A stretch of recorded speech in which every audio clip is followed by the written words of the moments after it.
시청자 여러분 안녕하십니까. 고영신의 시사정담 시작하겠습니다. 시청자 여러분, 무려 380일 13개월을 끈 감사 끝에 감사원의 월성원전 1호기 감사 결과가 나왔는데요. 그 내용을 보면 너무 기가 막힙니다. 문재인 대통령의 말 한마디에 맞춰서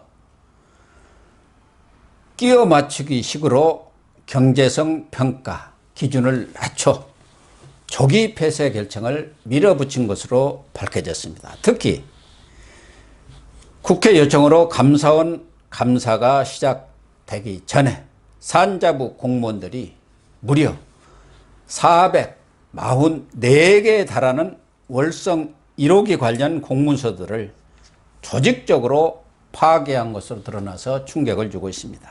이 문제 이종근 전 데일리안 편집국장님과 따져보도록 하겠습니다. 이 국장님. 네, 안녕하십니까. 예. 문재인 대통령이 2018년 4월 2일에 네네. 그 월성 1호기 언제쯤 폐쇄합니까? 이 말 한마디를 그 참모들한테 한 모양이에요. 네네. 그 소리가 산자부에 들어가니까 당시 백운규 네, 백운규 산업부 장관. 네, 산자부 장관이 즉각 가동 중단 방침을 정하고 검토에 들어가라 하면서 이렇게 월성 1호기가 사실상 폐쇄 결정이 미리 내려놓고 밀어붙였다는 거 아닙니까? 그렇죠. 그러니까 상황이 이렇습니다. 청와대 내에 어떤 내부 이 통신망, 내부 통신망에 글이 하나 올라왔다는 겁니다. 그러니까 월성 원전에 외벽에 철근이 녹슬었다, 노출이 됐다, 이런 글인데 그 글을 본 대통령이 보좌관에게 언제 가동을 중단할 거냐, 예. 구체적으로 언제 가동을 중단할 거냐 이렇게 이야기를 했답니다. 근데 이 가동을 중단한다 안 한다가 중요한 게 아니라 그게 경제성이 있느냐 없느냐에 대한 어떤 평가가 나온 다음에 그게 결정되는 거잖아요. 그 결정을 누가 하느냐? 원래 한수원이 하게 돼 있습니다. 그래서 한수원이 그걸 다 분석을 하고 그 분석을 이사회에서 결정하게 돼 있는데 대통령이 언제 할 거야 이거? 라는 건 무슨 뜻이죠? 빨리 이걸 중단시켜 라는 뜻이잖아요. 예. 그 하명을 받고 산업부 장관에게 당연히 그 즉시 이야기를 했을 테고, 산업부 장관은 거꾸로 이제 산하기관이잖아요. 한수원. 예. 그렇죠. 압박을 넣은 겁니다. 한수원이 사실은 이거에 대해서 굉장히 좀 망설였나 봐요. 그래서 이 증거에 따르면 엄청나게 청와대가 계속 산자부가 압박을 넣은 흔적이 있습니다. 그러자 이제부터 한수원이 무엇을 하냐면 경제성 평가에 대해서 조작이 들어갑니다. 그러니까요. 예. 수치를 완전히 계속 조작을 해야 되는 거예요. 이용률이 처음엔 80% 이상이었는데 85%. 예, 60%까지 낮추고 또 판매 단가도 처음에 60.76 킬로와트당. 그때 그게 이제 51.52원으로 낮추고 이런 식으로 하면서 이게 이 경제성이 없다라는 결론을 내기 위해서 실제로 있는 것들을 조작해서 결론을 내리고 한수원 이사회에서 결정을 하게 만들었다는 거예요. 자, 이게 가장 무서운 게 뭐냐면 대통령의 말 한마디로 이 공무원들과 산하기관 이 기관이 조작에 들어갔다. 국민의 사실 이거는 굉장히 중요한 그런 에너지 정책 아닙니까? 예. 이런 정책을 그렇게 바꿨다. 이건 진짜 충격적인 일이죠. 그러니까 당초 3,427억 원의 그런 수익이 예상됐던 것들을 경제성 평가를 통해서 224억으로 쪼그라뜨려 버렸다는. 그러니까 이건 폐쇄를 해도 경제성이 없다. 이렇게 억지로 경제성이 없으니까 폐쇄해도 된다. 예. 억지로 짜 맞춘 거 아닙니까? 예. 대통령 말 한마디에 맞춰가지고 백운기 장관이 총대를 메고 그리고 한수원을 압박해가지고 그렇게 만든 거 아닙니까? 그러니까 한수원 이사회가 열렸는데 그게 아마 2018년 6월 달입니다. 6월 16일 날 열렸네요. 그렇죠. 16일 날 조기 폐쇄 결정을 내렸는데 거기에는 이제 3덕 회계법인한테 경제성 평가 용역을 주었는데 실사하라고 그 3대 회계법인을 통해서 압력을 넣어가지고 가동률이라든가 판매 단가 이런 것들을 다 줄여가지고 경제성 평가가 경제성이 없다 이런 결론을 내린 거 아닙니까? 그렇죠. 그런 자료 자체도 이사회에 올리지 않았다는 거예요. 아예 자료도 없었고요.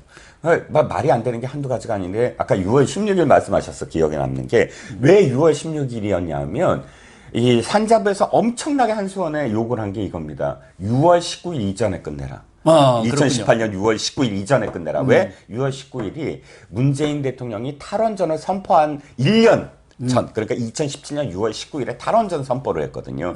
그러니까 알아서 긴 거죠. 대통령이 뭐 6월 19일 날 이전에 하라 이렇게 얘기하진 않았지만 대통령을 기쁘게 하기 위해서는 1년 그러니까 탈원전 선포 1년 동안 너 왜 미적거려서 이런 얘기를 듣지 않으려고 19일 이전에 무조건 하라라고 한 게 사흘 전 그러니까 16일을 마지노로 해서 발표를 한 셈이 돼버렸다는 거예요. 거기다 모든 것을 꽤 맞춰가지고 진행을 시킨 것 아닙니까? 그렇죠. 그러니까 2017년 6월 19일이 당시 고리 1호기인가요? 네. 그걸 영구 폐쇄를 하면서 그렇죠. 문재인 대통령의 그 탈원전 정책을 발표를 한 거 아닙니까? 네. 다 폐쇄하겠다 해가지고 뭐 7천억인가 들어간 봉사 중인 것까지도 다 중단을 시킨 거 중단시켰죠. 아닙니까? 어마어마한 정말 국가적 손해를 무릅쓰고. 예. 그런데 문제는 이런 조기 폐쇄에 따른 여러 가지 문제들이 제기가 되니까 지난해 9월 30일에 국회에서 감사원한테 요청을 한 거 아닙니까? 감사해달라고. 감사를 해달라. 그때만 하더라도 지금 민주당이 소수 정당이었기 때문에 야권이 합치면 과반이 넘으니까 얼마든지 감사 요청을 할 수 있는 의결을 할 수가 있는데 지금 같으면 아마 되지도 않았을 거예요. 민주당이 그렇죠. 반대해가지고. 예, 그렇죠. 그때는 민주당이 과반이 아니지 않습니까? 그리고 명분도 있고 누가 보더라도 이건 문제가 있다. 다 그렇게 인식하니까 국회에서 의결을 했는데 그 소리가 나오자마자 문제는 이 산자부 공무원들이 문서 폐기에 들어갔다는 거 아닙니까? 이게 말이 되는 소리. 아주 국가의 공문서를 폐기 처분해버렸다는 거죠. 사실 오늘 어저께 발표에 가장 경악을 금치 못하는 상황이 바로 이 점입니다. 그러니까 조작했고 삼덕회계법인이 그 자료를 안 올리고 이런 문제는 익히 예상이 된 거거든요. 그렇죠. 익히 그랬을 것이다라고 예상이 됐고 일부 언론도 추정 보도를 했던 내용인데요.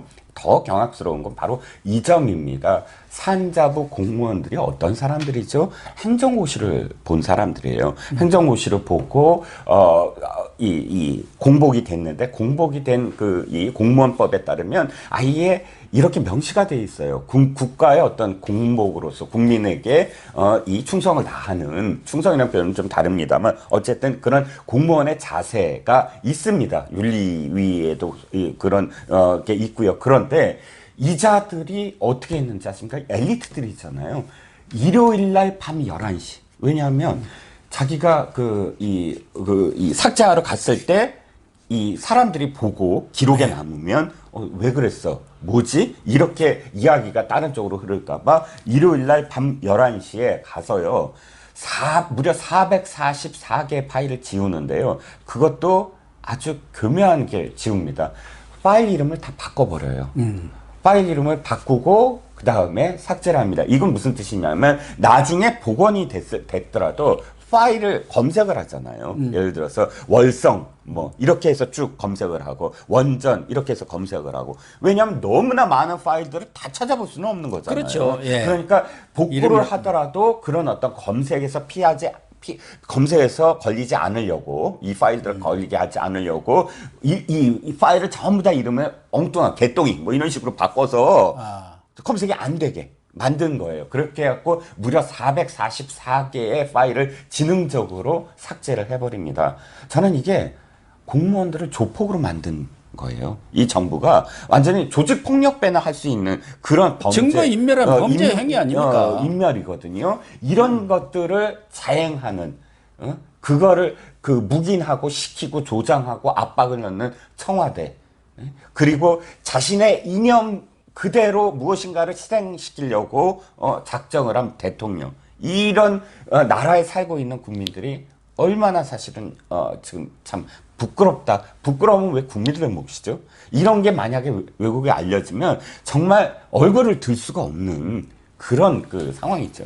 그래서 최재형 감사원장도 국회 법사위 국감에 나와서 이런 감사장은 처음이다. 이렇게 얘기를 했는데 그 삭제한 파일을 320개는 복원을 했고 나머지 120개는 복원도 못했다는 거 아니겠습니까? 그런데 결과적으로 보면은 이러한 범죄 행위 강하게 처벌을 해야 하는데 솜방망이 처벌로 끝난 게 좀 아쉬워요. 지금 이제 이 보고서가 이겁니다. 원전 1호기 조기 폐쇄 결정 타당성 점검 감사 보고서입니다. 발표한 게요. 그런데 이 타당성과 관련해서 결정적으로 이 폐쇄는 타당하지 못했다라는 결론을 내리지 않았어요. 피해간 거죠. 그러니까 감사위원들이 7명인데 한 명이 결혼돼서 6명인데 3대 3으로 나눠져 가지고 친문 감사위원들이 결사 반대를 하니까 아마 최재형 감사원장도 절충 내지 타협을 했다고 봐야겠죠. 그렇죠. 그건 참 안타깝습니다. 어쨌든 최 감사원장을 뭐 그렇다고 해서 욕하거나 비판하고 싶진 않습니다. 왜냐하면 사실 최선을 다했다라고 여겨지거든요. 이런 정말 그 이 독재 정말 이런 독재의 정부 밑에서 자기가 꿋꿋하게 지금까지 버텨준 것만 해도 사실 저는 개인적으로는 상당히 힘들었겠구나라는 생각을 하는데. 그럼에도 불구하고 사실은 타당하지 못한 건 누구나 다 어떤 국민도 다 이 보고서를 보고 이렇게 억지로 짜맞춰갖고 그냥 국가적 손해를 무릅쓰고 자신의 이념을 그냥 달성하기 위해서 만든 게 아니냐 다 알긴 알거든요. 하지만 결과적으로는 뭐 정재훈 한수원 사장, 뭐 엄중주의, 뭐 백운규 전 산자부 장관한테는 인사 자료를 통보하는 것에 그쳐 버렸습니다. 그나마 최재형 감사원장의 뚝심이 아니었더라면 과거 같으면 벌써 코드 감사로 끝났을 건데 그렇죠. 이런 경제성 평가 잘못됐다 이런 거라도 밝히고 그 결과를 보면은 국민들이 이거 어거지로 조기 폐쇄했구나 하는 것은 알 수가 있어요. 그렇죠. 타당성 이 부분에 대해서는 워낙 친문 감사위원들이 반대를 하니까 절충을 했지만 그나마 말씀하신 대로 최재형 감사원장이 아니었더라면 이런 정도도 밝혀내지 못했을 것 아닌가 하는 그런 생각을 할 수밖에 없어요. 네. 결과적으로 보면은 지금 이런 원전 폐쇄로 인해서 경제적 손실만도 뭐 한 3조 원이 넘는다는 얘기도 있고 고용 감소 이것도 32만 명이에요. 그러면 이런 결과가 나왔으면은 지금 7천억 원의 돈이 들어가서 아마 공정이 한 30%까지 진행된 신한울 3, 4호기 이런 가동은 어떻게 되는 거냐. 또 이번에 월성 1호기 감사 결과가 나왔으면은 재가동되는 거냐 이런 뭐 의문들이 제기될 수 있는데 과연 문재인 그 사람이 탈원전 정책을 바꿀까요? 불가능하겠죠. 그게 문제예요. 민주당은 당장 감사 보고서가 나오자마자 이렇게 얘기했습니다. 봐라 경징계에 불과하지 않느냐. 뭐 이야기할 가치도 없다. 이런 식으로 뭐 흘려 버렸습니다. 안타까운 건요. 이번 사태를 지켜보면서 이 정부가 모든 권력이 다 선하고 옳고 정당한 건 아닙니다. 언제나 문제가 생길 수 있고 언제나 사실은 굉장히 많은 그런 그 모순이 있을 수밖에 없는데 제대로 된 정부가 되려면 자기 스스로 검열할 수 있는 것, 즉 뭐 감사원이라든지 권익이라든지 인권이라든지 또 검찰이라든지 이런 그 자정을 할 수 있는 그 안에서 권력을 견제하고 그 잘못된 것을 추적하고 그것을 결과가 나오면 수용하는 그런 정부가 제대로 정부거든요. 그런데 역대 어떤 정부도 이 문재인 정부처럼 자신을 견제하고 비판하는 자정을 하는 기관들을 흔들고 사실 뭐 아무 일도 못하게 만드는 권익이 뭐 인권이 검찰 이제는 감사원까지 그렇게 흔들어 버리는 것을 우리는 목도하지 않았습니까? 이 정부의 끝은 아마도 이런 그 행위가 아마 나중에 이 정부가 바뀌고 하면 전부 다 죄의 업보로 돌아올 것이다라는 생각입니다. 그렇습니다. 시청자 여러분, 대통령 말 한마디, 대통령의 이념에 기반한 그런 탈원전 정책이 우리 원전 산업, 세계 제1위라는 원전 산업을 초토화시키고 미래의 먹거리 자체를 없애버렸지 않습니까? 또 하나, 이 정권의 캐치프레이즈다시피 하는 소득주도 성장은 또 어떻습니까? 우리 경제를 완전히 망쳐버리지 않았습니까? 그럼에도 불구하고 문재인 정권은 소득주도 성장, 탈원전 정책을 계속 끝까지 밀어붙이겠다고 지금 고집을 하고 있습니다. 시청해 주셔서 감사합니다.